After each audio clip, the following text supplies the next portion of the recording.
মানুষের জন্য যে 7টি কাজকে ধ্বংসাত্মক বলেছেন মহানবী সাল্লাল্লাহু আলাইহি ওয়াসাল্লাম, সেই বিষয়গুলি সম্পর্কেই আজকের ভিডিও। মানুষের কিছু অপরাধ তাকে ধ্বংস করে দেয়। রাসূলুল্লাহ সাল্লাল্লাহু আলাইহি ওয়াসাল্লাম মানুষকে 7টি কাজ ছেড়ে দিতে বলেছেন, যে কাজগুলো মানুষ নিশ্চিত ধ্বংস হবে, জাহান্নামী হবে তার স্থান। হাদিস পাকে এ প্রসঙ্গে বিশ্বনবী সাল্লাল্লাহু আলাইহি ওয়াসাল্লাম ঘোষণা করেন। হযরত আবু হুরায়রা রাদিয়াল্লাহু আনহু বর্ণনা করেন, রাসূল সাল্লাল্লাহু আলাইহি ওয়াসাল্লাম বলেছেন, তোমরা 7টি ধ্বংসাত্মক কাজকে ছেড়ে দাও। সাহাবীগণ জানতে চাইলেন সেগুলো কি। রাসূলুল্লাহ সাল্লাল্লাহু আলাইহি ওয়াসাল্লাম বললেন, আল্লাহ তাআলার সঙ্গে কাউকে শরীক করা, জাদু করা, অন্যায়ভাবে কাউকে হত্যা করা, সুদ খাওয়া, ইয়াতীমের সম্পদ গ্রাস করা, যুদ্ধ থেকে পলায়ন করা, মুমিনা নারীর প্রতি অপবাদ দেওয়া। রাসূলুল্লাহ সাল্লাল্লাহু আলাইহি ওয়াসাল্লাম তার প্রিয় উম্মতদের বরাবরই এই 7 ধরনের অপরাধ থেকে বিরত থাকতে সতর্ক করতেন। আজ আমরা জানব এমন 7টি ধ্বংসকারী বস্তু সম্পর্কে, যেগুলোর ব্যাপারে রাসূল সাল্লাল্লাহু আলাইহি ওয়াসাল্লাম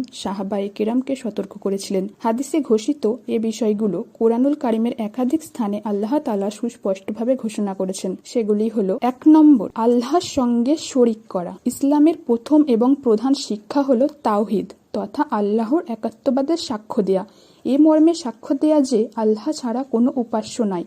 রাসূলুল্লাহ সাল্লাল্লাহু আলাইহি ওয়াসাল্লাম আল্লাহর রাসূল। কেউ যখন আল্লাহকে ছাড়া অন্য কাউকে উপাস্য হিসেবে গ্রহণ করে, তখনই সে আল্লাহর সঙ্গে অন্যকে শরীক সাব্যস্ত করে। এ কাজ মানুষের জন্য ধ্বংসকারী, বিশেষ করে মুমিন মুসলমানের জন্য। এ কারণেই রাসূল সাল্লাল্লাহু আলাইহি ওয়াসাল্লাম এটিকে ধ্বংসকারী কাজ হিসেবে আখ্যায়িত করেছে। 2 নম্বর, জাদুর অনুশীলন করা। ইসলামে জাদু নিষিদ্ধ ও হারাম কাজ। এ কাজটিও মুমিন মুসলমানের জন্য ধ্বংসকারী। সে কারণেই জাদুকে ইসলামে নিষিদ্ধ করা হয়েছে, কারণ জাদুবিদ্যাকে ভবিষ্যৎ জ্ঞানের সংবাদবাহী হিসেবে আখ্যায়িত করা হয়, অথচ ভবিষ্যতের জ্ঞান শুধু মহান আল্লাহই জানেন, অন্য কেউ নয়। 3 নম্বর, অন্যায়ভাবে হত্যা করা। হত্যা ইসলামের জঘন্য অপরাধ, আর মানুষ হত্যা মানবতা হত্যার শামিল। গুম, খুন, হত্যা এত মারাত্মক অপরাধ যে হত্যাকারীর ওপর থেকে আল্লাহ তাআলার রহমতের ছায়া সরে যায়। যাতে মানুষ মানবতা হত্যার মতো মহা অন্যায় কাজ থেকে বিরত থাকে, সেজন্য কিসাসের বিধান দেওয়া হয়েছে।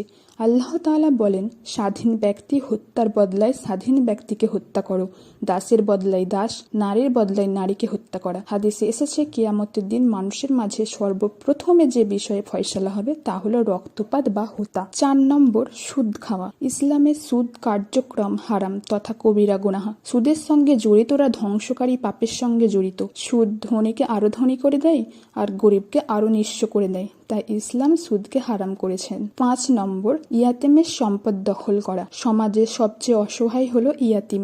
তাদের সম্পদ অন্যায়ভাবে দখল করা মারাত্মক অন্যায়। এ কারণেই আল্লাহ তাআলা ইয়াতীমদের প্রতি উত্তম আচরণ ও তাদের সম্পদ হেফাজত করার কথা বলেছেন। এর ব্যতিক্রম হলে ভোগ করতে হবে কঠিন পরিণতি।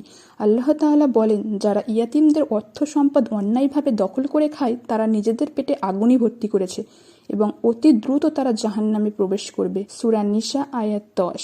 6 নম্বর, যুদ্ধক্ষেত্র থেকে পালিয়ে যাওয়া। ইসলামে যুদ্ধক্ষেত্র থেকে পালিয়ে যাওয়া বিশ্বাসঘাতকমূলক কাজ।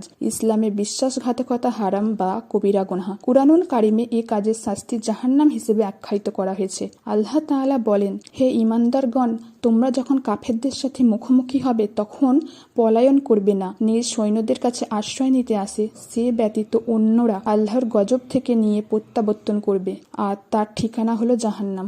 7 নম্বর, সতীসাধ্যী মুমিনা নারী অপবাদ দেয়া। ইসলামে অপবাদ দেয়া হারাম তথা কবিরা গুনাহ।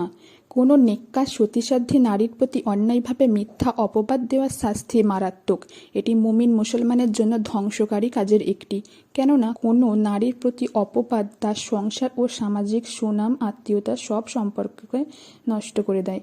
সুতরাং মুমিন মুসলমানের উচিত প্রিয় নবী ঘোষিত ধ্বংসকারী উল্লেখিত 7টি কাজ থেকে বিরত থাকা, হাদিসের নির্দেশনা মেনে আল্লাহর প্রতি পরিপূর্ণ বিশ্বাস গ্রহণ করা, জাদুটোনা থেকে বিরত থাকা, কাউকে অন্যায়ভাবে হত্যা না করা, সুদের সঙ্গে জড়িত না হওয়া, ইয়াতীমের সম্পদ গ্রাস না করা, ইসলাম ও দেশের প্রয়োজনে যুদ্ধক্ষেত্র থেকে পালিয়ে না যাওয়া এবং মুমিন নারীর প্রতি অপবাদ দেওয়া থেকে বিরত থাকা জরুরি। আল্লাহ তাআলা মুসলিম উম্মাহকে কুরআন সুন্নায় ঘোষিত উল্লেখিত 7টি ধ্বংসকারী কাজ থেকে বিরত থাকার তৌফিক দান করুন। আজকের ভিডিওটি এই পর্যন্তই। যদি ভালো লাগে আপনারা দেখার পর অন্যদের সাথে এটা শেয়ার করে দেখার সুযোগ করে দিন এবং নতুন হলে সাবস্ক্রাইব করে রাখুন ইসলামিক ভিডিও পেতে।